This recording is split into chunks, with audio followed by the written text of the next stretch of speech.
Diesel की आग ने अब ट्रांसपोर्ट सेक्टर को झुलसाना शुरू कर दिया। कभी भाड़े की गाड़ी चलाकर कमाई होती थी, लेकिन अब वही गाड़ी जेब पर भारी पड़ रही और नतीजा ये है कि माल ढुलाई के रेट सीधे 15% तक बढ़ गए हैं। तो चलिए बताते हैं, लेकिन उससे पहले स्वागत है आपका यूपी की बात में और मैं हूं आपके साथ खुशी। उत्तर प्रदेश में डीजल के दामों में लगातार हो रही बढ़ोतरी का असर अब सीधे ट्रांसपोर्ट कारोबार पर दिखाई देने लगा। गाजियाबाद के ट्रांसपोर्ट नगर समेत कई इलाकों में ट्रांसपोर्टरों ने माल ढुलाई का किराया करीब 15% तक बढ़ा दिया।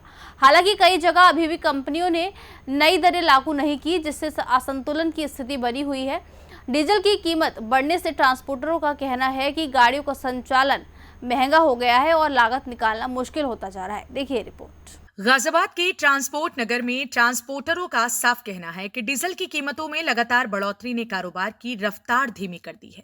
उनका कहना है कि गाड़ियों की ईएमआई, मेंटेनेंस और फ्यूल कास्ट बढ़ने के बाद अब पुराने रेट पर काम करना संभव नहीं रह गया है, इसलिए मजबूरी में भाड़ा बढ़ाना पड़ा है। लगातार डीजल के रेट बढ़ रहे हैं, गाड़ी का खर्चा निकालना मुश्किल हो रहा था, इसलिए भाड़े में भी बढ़ोतरी की गई है। काम लगभग ठप सा हो गया है। वहीं कई ट्रांसपोर्टर कंपनियों का कहना है कि भाड़ा बढ़ाने के बावजूद अभी सभी ग्राहकों ने नई दरें स्वीकार नहीं की हैं, जिससे कारोबार में अस्थिरता बनी हुई है। ट्रांसपोर्ट सेक्टर का मानना है कि अगर डीजल के दाम ऐसे ही बढ़ते रहे तो इसका असर सिर्फ कारोबार पर नहीं बल्कि आम जनता की जेब पर भी पड़ेगा। बाजार से जुड़े लोगों का कहना है कि ट्रांसपोर्ट भाड़ा बढ़ने से आने वाले समय में रोजमर्रा के सामान की कीमतों पर भी असर दिख सकता है, यानी महंगाई की मार एक बार फिर आम उपभोक्ताओं पर भारी पड़ सकती है। जहां एक हफ्ते में लगातार 2 बार रेट बढ़ने के बाद में डीजल पेट्रोल के, वहीं ट्रांसपोर्टों पर काफ़ी खासा फ़र्क पड़ा है। वहीं क्योंकि जिस तरीके से ट्रांसपोर्ट की डीजल पेट्रोल के दाम बढ़ रहे हैं, वहीं लगातार इनको परेशानी देखनी पड़ रही है। अभी हम ट्रांसपोर्ट एरिया में मौजूद हैं। ये मेरठ रोड के गाजियाबाद इलाके का ट्रांसपोर्ट एरिया है, जहां पर जो ड्राइवर हैं वो यहां पर खड़े हुए हैं, क्योंकि जो भाड़ा है वो नहीं मिल पा रहा है। क्योंकि अगर ट्रांसपोर्ट रेट बढ़ाते हैं, वहीं सरकार के मुताबिक 15% रेट बढ़ने के बावजूद उसके बाद हम इन लोगों से बात करेंगे क्योंकि क्या रेट वो बढ़ा है या नहीं बढ़ा है। तो हम इन लोगों से बात करते हैं। पहले बात करेंगे। भैया क्या नाम है आपका? जितेंद्र कुमार। इनसे बात करिए। जी, क्या नाम है आपका? गोलू। गोलू, आप ड्राइवर हैं या गाड़ी चलाते हैं? हाँ। तो क्या जो ट्रांसपोर्ट पे डीजल पेट्रोल के दाम बढ़ रहे हैं, क्या उससे क्या फ़र्क पड़ रहा है? फर्क 8-8, 10-10 दिन से गाड़ी खड़ी है यहाँ पे, माल नहीं मिल रहे हैं, अंदर लोड माल कहीं मिलता नहीं है, ड्राइवर परेशान है, किस्त भी नहीं निकल रही है, हर बार जेब से किसी से ले दे के करनी पड़ती हैं। 35,000 रुपये महीना की किस्त है।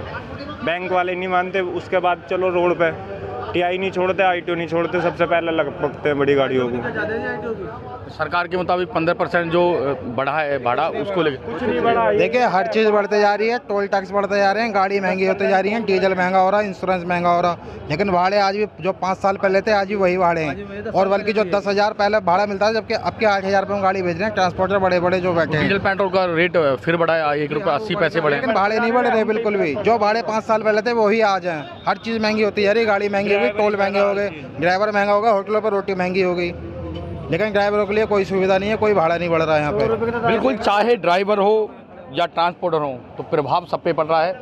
उसका जो पूरा प्रभाव है वो फिर आम जनता पर पड़ता है, क्योंकि जो ट्रांसपोर्टर हैं वो लगातार फिर रेट बढ़ाएंगे और रेट बढ़ेगा तो फिर उसका खासा प्रभाव जनता पर पड़ेगा। तो कहीं ना कहीं चारों तरफ से लोगों पर आफत जो है वो नज़र आ रही है। वहीं ट्रांसपोर्ट का जो बिजनेस है वो भी खतरे में नज़र आ रहा है। वहीं ट्रांसपोर्टरों की जेब पर पूरा असर पड़ रहा है। वहीं जो सरकार के जो खोखले वादे हैं, 15% बढ़ोतरी की जो बात कही जा रही है, वो कहीं ना कहीं ट्रांसपोर्टरों ने पूरी तरीके से खारिज कर दिया है। वहीं जो 4 से 5 साल पहले जो भाड़ा था वही अभी वही मिल रहा है। वहीं डीजल पेट्रोल के दाम लगातार बढ़ गए हैं, वहीं सीएनजी के दाम बढ़ गए हैं, उसके बावजूद भी पुराने रेट पर ही भाड़ा मिल रहा है। वहीं भाड़ा अब मिल भी नहीं पा रहा है, उसकी वजह से काफ़ी ट्रांसपोर्ट लगातार परेशान है। मैं गाजियाबाद से नितिन कुमार, यूपी की बात। तो साफ है कि डीजल की बढ़ती कीमतें अब सिर्फ पेट्रोल पंप तक सीमित नहीं है, इसका असर ट्रांसपोर्ट से होते हुए सीधे बाजार और आम जनता की जेब तक पहुंचने लगा। अब देखना होगा कि सरकार और कंपनियां इस बढ़ती लागत के दबाव को कैसे संतुलित करती है। फिलहाल के लिए खबर में इतना ही। देखते रहिए यूपी की बात।